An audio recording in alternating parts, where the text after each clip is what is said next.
In the quiet annals of history, few names resonate with such profound, if often unsung, global impact as Ebenezer Cobb Morley. Born in Hull, England in the year 1831, he was a man destined not for the battlefield or the throne, but for something far more pervasive, the creation of a universal language spoken with the feet. Morley is rightly called the father of modern football, a title that barely scratches the surface of his contribution. He was the architect who took a messy, violent, localized pastime and gave it a structure, a soul, and a set of rules that would allow it to conquer the world. One man, with a clear vision and a simple idea, laid the foundation for the beautiful game we know and love today. And to truly appreciate what Ebenezer Morley accomplished, one must first understand the state of football before 1863. It was less a single sport and more a collection of brutal, localized folk games. No clear pitch boundaries, goals miles apart. The objective was simple: get the ball to the goal by any means necessary. This often included punching, wrestling, trampling over opponents in a chaotic mass, deeply rooted in local identity and tradition, yet utterly impractical for organized competition. A team from Sheffield, where hacking was celebrated, could hardly play a fair match against a team from London, where hacking was seen as assault. The ball itself could be anything: an inflated pig's bladder, a leather-cased sphere of varying size and weight. There was no standard field size, no crossbar on the goal, and certainly no referee to enforce a universal code. The prestigious public schools developed their own codified games. At Rugby School, William Webb Ellis famously picked up the ball and ran with it, giving birth to a different code. At other schools, the emphasis stayed on kicking. The seeds of modern football were sown in a leafy suburb of southwest London. In 1862, Ebenezer Cobb Morley, a 31-year-old solicitor in Barnes, took a decisive step. He founded the Barnes Football Club, serving as its captain. He loved the sport and wanted it played with more regularity and fairness. Arranging a fixture meant agreeing on a time and place, and lengthy, tedious negotiations about which set of rules would be used. Morley recognized the problem. There was no central authority.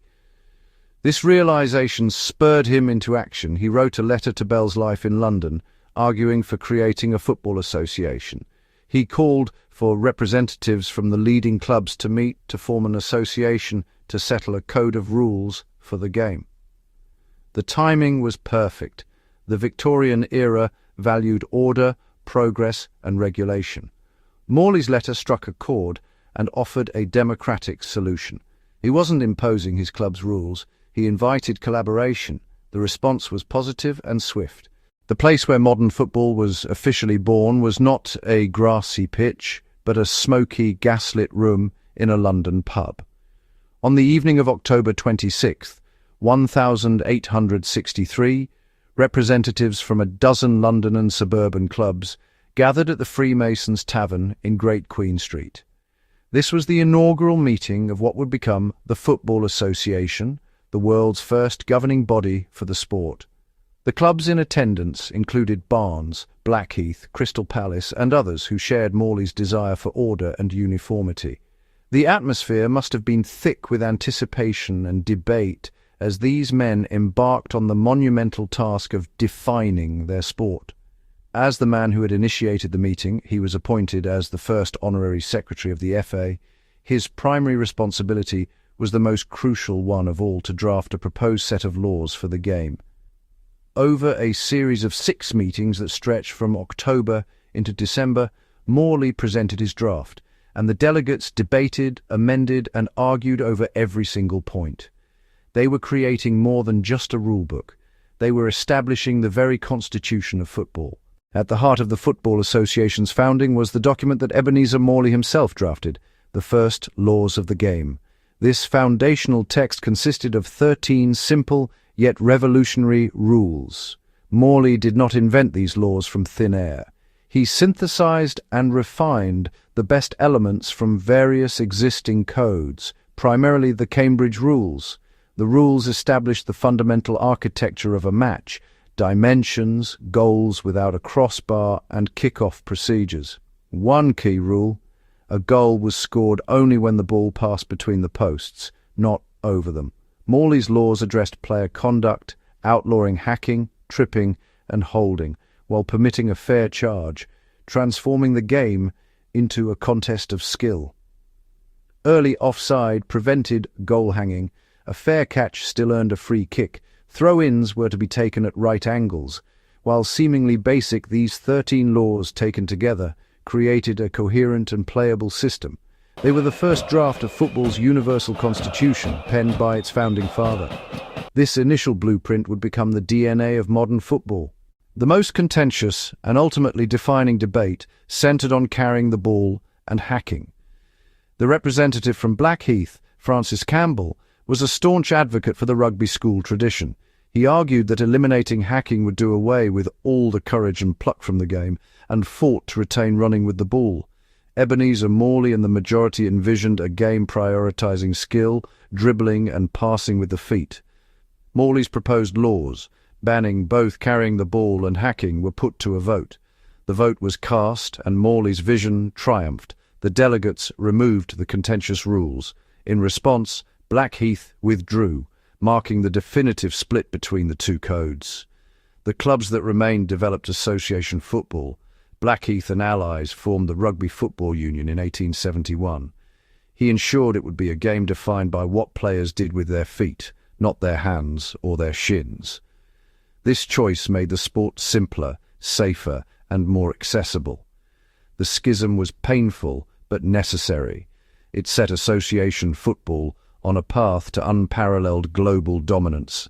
With the 13 laws established and the Football Association formed, the game began a period of rapid organization and growth, with Morley at the forefront. For the first time, clubs across London and beyond could compete on a level playing field. The ambiguity vanished, replaced by a shared understanding. One of the most tangible outcomes was the creation of the FA Cup in 1871, the world's first national tournament open to clubs that accepted the FA's rules. The success of the FA Cup created heroes, rivalries, and a narrative that captured the public's imagination. With hacking banned and carrying forbidden, brute force was replaced by strategy, dribbling, passing, and positional play. Standard dimensions allowed permanent grounds and a new spectator culture to flourish. Morley's laws were a living document, refined over years, yet the core principles remained inviolate. His initial draft provided the stable foundation upon which the entire edifice of modern football was built. The rules Ebenezer Morley helped write were not confined to England for long. The simplicity and elegance of association football made it incredibly portable. British sailors, traders, engineers, and expatriates carried the game to every corner of the globe. They took it to the ports of South America, the industrial cities of Europe, and the colonial outposts of the British Empire, bringing a leather ball and a copy of the FA's rulebook. In Argentina and Uruguay, British railway workers organized the first matches. Local communities quickly fell in love with the sport. English expatriates helped found clubs that would later become giants of European football. The game's straightforward nature transcended language and cultural barriers. In 1904, FIFA was founded in Paris and crucially adopted the laws of the game as laid down by the FA, managed by the International Football Association Board. The ultimate expression is the FIFA World Cup, first held in 1930, now the world's most watched single sporting event. From a dusty park in Brazil to the grandest final, every game today testifies to Morley's elegant blueprint of 1863. While Ebenezer Cobb Morley's public legacy is cemented in the laws of football, the man himself was more than just a committee secretary. He was a dedicated professional, a community man, and a passionate sportsman. As a solicitor in London, his life was one of order and diligence, qualities he brought to the Football Association. He wasn't a charismatic firebrand, but a measured, thoughtful organizer. He played in the very first match under the new FA rules in January 1864, captaining Barnes against Richmond, a practitioner testing his own creations. He served as the FA's second president from 1867 to 1874, guiding the association through its early years. He served on Surrey County Council and was a Justice of the Peace, believing in well-run institutions to improve society. Morley lived to 93, dying in 1924. He saw his rules grow from 13, debated in a tavern, into a global phenomenon. He was reportedly a keen gardener, a fitting metaphor for the careful cultivation that let the beautiful game grow worldwide. He watched the seeds he planted become a mighty forest. The legacy of Ebenezer Cobb Morley is as vast as it is simple. It can be seen every weekend in countless parks and on thousands of television screens. It is heard in the roar of a stadium crowd and in the joyful shouts of children kicking a ball in the street. By giving football a unified set of laws, he did more than just create a sport. He created a global culture, a common passion that unites billions. He is, without exaggeration, the father of modern football, not because he was the best player, but because he was the architect. He established its core identity, a game of skill played with the feet, free from sanctioned violence. His foresight in establishing a governing body ensured the sport's stable evolution while keeping the spirit intact. The core principles, the goals, the field, the ban on handling, all trace their lineage back to his original document. He built the operating system on which every tactical innovation, every legendary player, and every dramatic match has run ever since. He wrote the rules, and in doing so he gave the world its game. Morning mist and chalked lines, where humble matches begin and legends are imagined. Ink dries on the word laws, order that turned chaos into a shared language. Children chase a scuffed ball. Joy remains football's oldest and purest rule. From Britain, glowing pins spread, threads stitching continents into one game. Faces worldwide light up, memories, heartbreaks, and hope inside 90 minutes. Leather kisses net, skill, timing, and courage meeting in a single moment. A modest blue plaque, proof that great revolutions can start quietly. Stadium lights awaken, nights where communities gather and stories are written. Listen, the world hums one rhythm. Thank you, Ebenezer Morley.